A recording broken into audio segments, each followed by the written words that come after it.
Imbestigasyon sa Prime Water sumusuportahan ng alyansa. Umaabante sa balita si Abante reporter Jess Suerte. Suportado ng Alyansa para sa Bagong Pilipinas ang imbestigasyon sa kontrobersyal na Prime Water.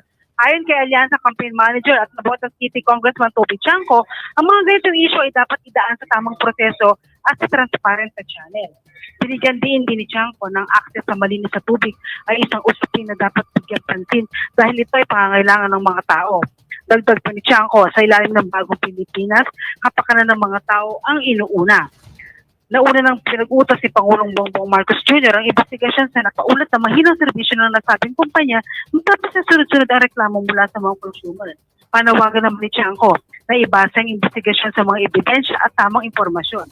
Samantala, sinabi din ni Chanco na nanatiling parte ng alyansa team sila Piñas Congressman Camille Villar.